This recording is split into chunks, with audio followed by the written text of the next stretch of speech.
blocking other changes President Trump was elected to do, and he's here today. Good to see you. Thank you. So if they're blocking them, you see that frustration that Bob had. I've certainly been frustrated. I think you're watching from overseas frustrated. Oh, yeah. What's going to happen to this political elite, this ruling class that's in the way of what the people want? Well, in the end, they're going to get deselected as candidates. They're going to be removed because, if the Republican Party base can see that actually in Donald Trump, they've got a man that won an election, that made a series of promises, and if you've got senators and congressmen that are holding that up, there comes a point where there has to be a rebellion that goes on within the party to get rid of these people. This is about trust. It's fundamental. People voted in 2016 for change.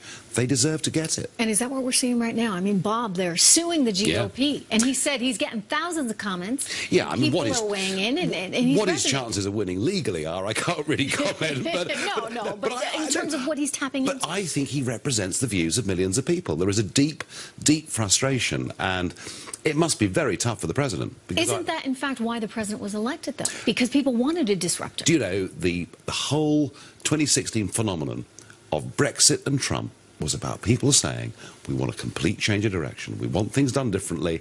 And, we're being frustrated back in the UK on Brexit.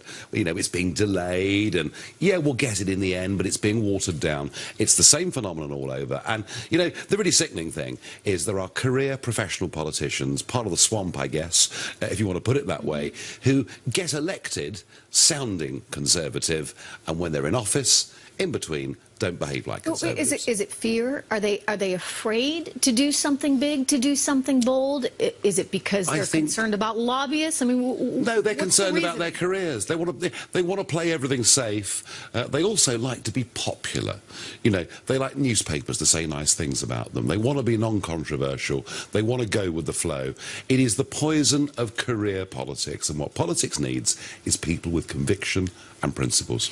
Well, that's certainly what Donald Trump put forward when he was on the campaign stump, and that's what Americans responded to. But when you look at that field and what it was, I mean, no one understood him.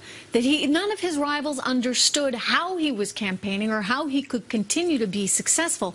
So why should we expect that any Republicans currently in office right now that are part of that so-called DC establishment would understand him either? Well, they probably don't, and they have trouble with the fact that he puts things on Twitter starting early in the morning, and he's unconventional in every way. But what they need to understand is there is a bond of trust between this president and millions of people who voted Republican who don't normally do so. If you don't deliver for them, they're never going to vote for you again. It's so good to see you. Thank you so much, Nigel Farage. You didn't frankly have the balls to put country before party.